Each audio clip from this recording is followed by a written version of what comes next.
సమస్త భక్తిహీనతను దుర్నీతి మీదను దేవుని కోపము పరలోకం నుండి వస్తుంది. అందుకే పరలోకం నుండి వస్తుంది దేవుని యొక్క కోపము. ఓ మానవుడా, నువ్వు గ్రహిస్తున్నావా? నువ్వు గ్రహించడం లేదు. ఎందుకంటే నువ్వు దుర్నీతిలో ఉన్నావు.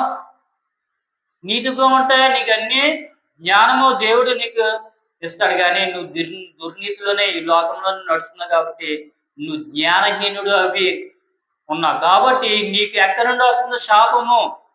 నీకు ఎక్కడి నుండి వస్తుంది? దేవుని యొక్క ఉగ్రత అంట పరలోకం నుండి వస్తుంది. ఎక్కడి నుండి వస్తుంది? మనకే పరలోకం నుండి దిగి వస్తుందట దేవుని యొక్క ఉగ్రత. నువ్వు గ్రహిస్తలేదు. నువ్వేదో నడిచేస్తున్నావు, జీవించేస్తున్నావు, సంవత్సరాలంతా వ్యర్థం చేసుకుంటున్నావు, వెళ్ళిపోయి నరకలోకంలో పడిపోతున్నావు. నిన్ను ఎవడ మార్చేవాడు ఎవరు లేరు. ఒక పాస్టర్ గారు మార్చలేడు నిన్ను. ఎందుకంటే మార్చడానికి చాలా ట్రై చేస్తాడు, అన్ని కొడతావు నువ్వు వెళ్ళి. ఎందుకంటే మంచి మాటలు చెప్తున్నాడు కదా, దుర్నీతి మాటలు చెప్తే నీకు అర్థం అవుతుంది, కానీ ఏ మాటలు చెప్తున్నాడు? నీతి మాటలు చెప్తున్నాడు కాబట్టి నీకేం అర్థం అవడం లేదు. అందుకే అడ్డగెత్తున్నావు. అడ్డగెత్తి 4 కళ్ళు అంటున్నావు. ఎవరినే? నీతికి ఎవరు చెప్పిన వాళ్ళని, నీతి మాటలు చెప్పిన వాళ్ళని, దేవుని యొక్క సత్యము చెప్పిన వాళ్ళని నువ్వు అడ్డగించి 4 బాధలు పోతున్నావు. ఎందుకంటే నీలో దుర్నీతి ఉంది కాబట్టి. దేవుని యొక్క నీతి ఉందంటే నువ్వేం చేస్తావు? ఆహ్వానిస్తావు, అవి గ్రహిస్తావు.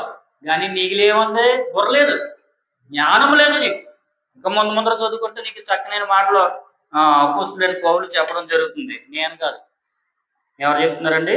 దేవుని యొక్క జ్ఞానంతో అపోస్తలుడైన పౌలు 1900 సంవత్సరాల క్రితము చెప్పాడు. ఇది రాసి 100 సంవత్సరాలు అంటే క్రీస్తు శకం 100వ సంవత్సరం అంటే 60, 100 మధ్యలో రాసిన పత్రికలు ఇవన్నీ. అంటే క్రీస్తు శకం 60 నుండి 100వ సంవత్సరం లోపల రాసిన పత్రికలు మనం చదువుకుంటున్నాం. మనం ఎక్కడి నుండి వస్తుంది మనకి కోపము? దేవుని యొక్క కోపం అంటే పరలోకం నుండి. ఆమె ఎక్కడి నుండి వస్తుంది?